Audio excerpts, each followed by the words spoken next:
swimmers, sponsors, volunteers. What a great day it is for the Navy SEAL Foundation. Hey, if you had a hand in putting together this year's event, bravo, Zulu. For those not familiar with that Navy term, you just might be in the wrong place today. Just kidding. It means well done. So go ahead and give yourself a big hearty pat on the back because you did one hell of a job. One hell of a job. I'd also like to add a very special welcome to our distinguished guests, which there are many amongst us today, and most of all, our Gold Star family members in attendance. It is both an honor and a privilege for me to be here today, and in my opinion, there isn't a higher cause than to support those that have sacrificed so much for our country. Before I get started, I think it's important to note that there are no words that I can say to ease the pain of those who have lost loved ones. And out of the deep respect and cherished memories of our fallen, I will likely strike an emotional chord or two. So you might want to grab a handkerchief, bar napkin, and buckle up, because this year we're going for a ride. Who would have thought 61 years ago the SEAL teams would be where we are today? In those 61 years, not only have we earned the nation's trust as the military's most elite fighting force, but we have shaped the fate of America in so many ways with our admirals, our governors, our senators, our congressmen, our mayors and commissioners, our astronauts, our novelists, our artists, our lawyers, doctors, teachers, industry leaders, and law enforcement officers. Ladies and gentlemen, the list is long and it's strong. So as we get ready to celebrate the 14th Tampa Bay Frogman swim and the 23 years of the Navy SEAL Foundation and all the goodness that comes along with that, I thought I'd ask for a few moments of your time to highlight what it means to be a teammate in the SEAL teams. But before I do so, I'm going to tell you a quick sea story. And I'm not going to let the truth stand in my way of a good sea story. So in other words, I might do a little ad-libbing. But it's mostly true, I swear. There I was. The year was 2012. I was working directly for Admiral McRaven, the SOCOM commander, the senior commander during the Bin Laden raid. He and I were at a security forum of some sort. There were reporters and journalists, counterterrorism experts, and military defense personnel in the audience. Admiral McRaven was on stage with two other distinguished guests. And I recall this one journalist in the front row just peppering the Admiral with questions about Navy SEALs and the type of people they are. Now, I don't remember his exact response, but it went something along the lines of this: average age 28, married, kids, typically selected from areas such as water polo, lacrosse, rugby, mountain biking, hiking, wrestling, and lacrosse. They top the charts for moral and physical courage. They're critical thinkers. Most have college degrees. They like to read Karl von Clausewitz. Actually, they don't. I threw that in there just to see if you were paying attention to me.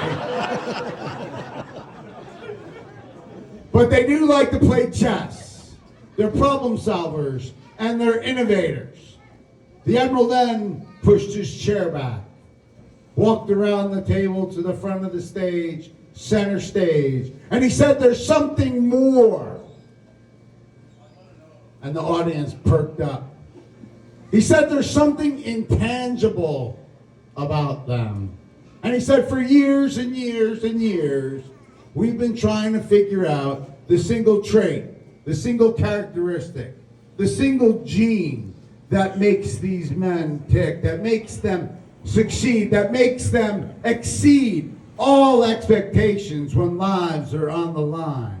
And for years, we've had the best scientists, anthropologists, sports medicine docs, strength and endurance coaches, athletic trainers, behavioral specialists, operational psychologists, and distillers. That's right, distillers of single malt scotch.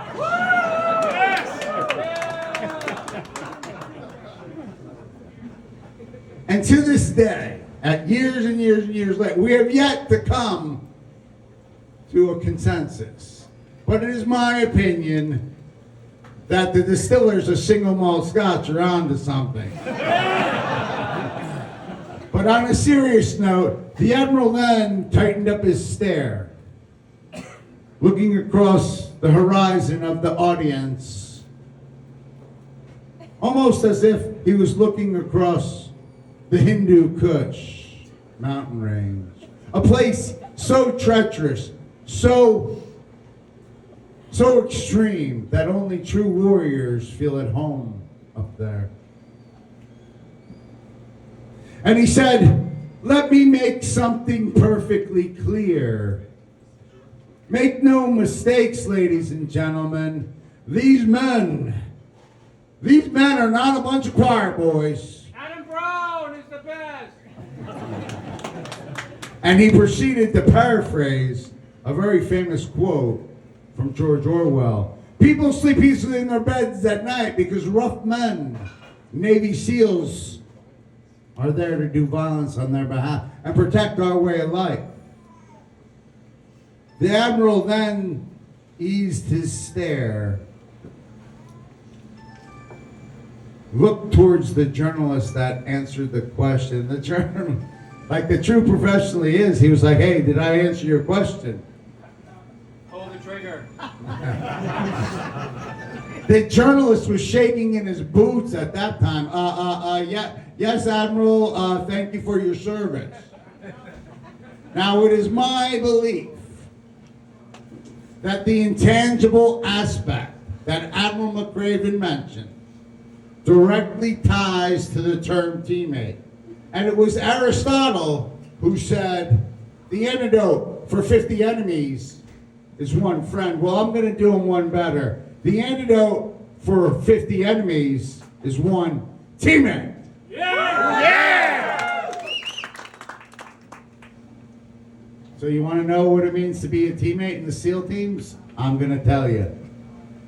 In the SEAL teams, the greatest compliment one SEAL can do to another is to call him a teammate. Yes, it is a simple term, but it conveys just about everything about how we live, how we operate, and sometimes how we die. In the sea, underwater at night, when it is the coldest and darkest, it is your teammate that swims beside you, even though most of the time you can't see him. But he is there, always willing to provide you air if you run out, untangle your lines if you get caught underneath the ship or in between the piers. And on occasion, it is your teammate that has to fend off unwanted visitors while you are conducting business in deep waters and foreign ports that just maybe a handful of people in the United States government even know about. In the air, it is your teammate that checks the pins and straps upon your parachute. No twist, pins, fully seated, thumbs up from the back of the aircraft. It is your teammate that follows you out of a perfectly good aircraft in the middle of the night into the dark open sky. It is your teammate that ensures you pull at the right altitude. And he does that because you look him in the eye, you nod at 6,000 feet. You agree to track away 90 degrees. You commence your wave off at 5,000. And you initiate your pull sequence at 4.5. Pins are out at 4,000.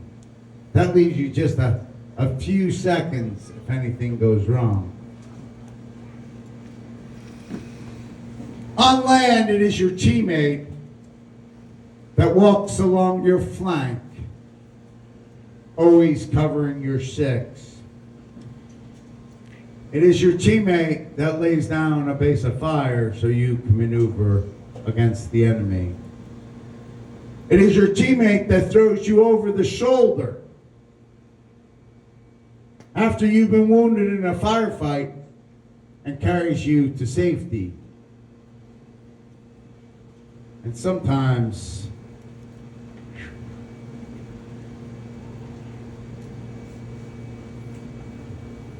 it's your teammate that lays down his life for yours. The term teammate represents a bond among those who wear the trident, as well as those who are assigned and attached to a SEAL team, a boat team, an SDV team. It can also include our other special ops brothers in the Army, Air Force, and Marines. Bottom line, it's something you got to earn, and you earn it every day. This bond is nurtured in the way we train, the way we bring warriors into the brotherhood. We are known as the teams because of this bond. This bond is born in basic underwater demolition school, BUDS, where it is forged by adversity. It's tempered, it's hardened, and it's sharpened to a razor's edge in the chilly waters of the Pacific. And it continues to grow in the platoons, at the teams, and it is the driving force behind every action a SEAL does. It's unconditional and unending. In short, our teammates are known for acting selflessly, way outside their comfort zone, with ferocious determination and raw courage in the face of near or certain death. And our fallen teammates, well, they have paid the ultimate price. They have sacrificed their last full measure of devotion for their teammates, the mission, the nation, in support and defense of the Constitution. And it goes without saying that their legacy will continue to be honored in the future generation of teammates, guiding their every deed and steadying their resolve in the toughest of situations. Ladies and gentlemen, that is a glimpse of what it means to be a teammate in the SEAL teams. For the swimmers out there today, each and every one of you swam for a warrior that embodied what it means to be a teammate. For the Navy SEAL Foundation, Robin King, Admiral Pybus, the whole NSF team. We got Terry Tomlin, who's not with us, Sean Duncan, who the Gold Stars were so important to, another founder. Our families, our donors. We, and my wife Susie, I couldn't do without, of course.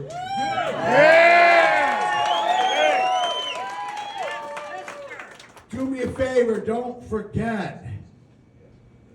Don't think that your support is not worth it, because it is. We couldn't do what we need to do without you. Thanks again for your love and support. Your stellar programs,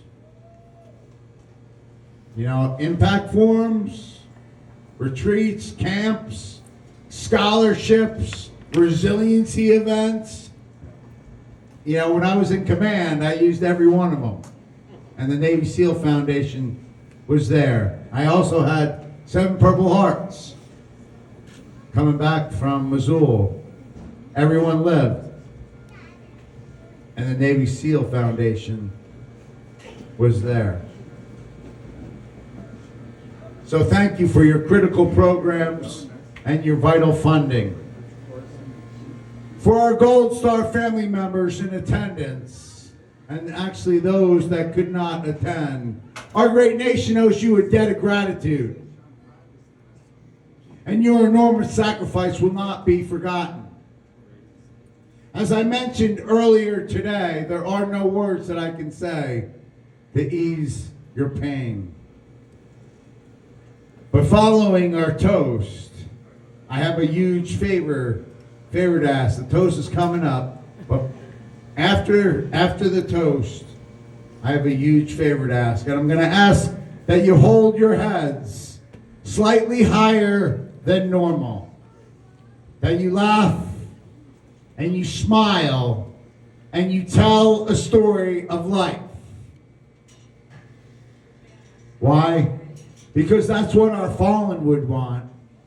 That's what great cultures, great nations, great people, families, and teammates do in their finest hour.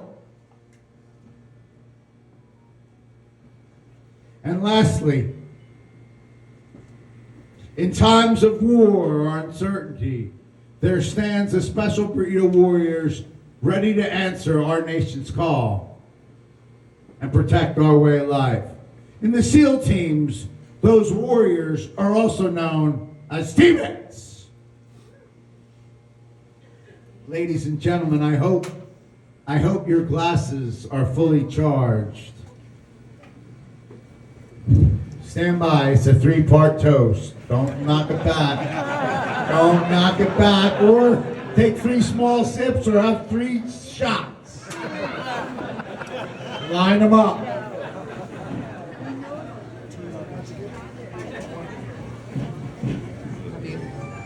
Sing it, brother. To our fallen, those who have paid the ultimate sacrifice. Cheers. To our goals, to our spouses and families, please remember that it was your strength and your toughness that gave us the courage to fight on and on and on. Cheers.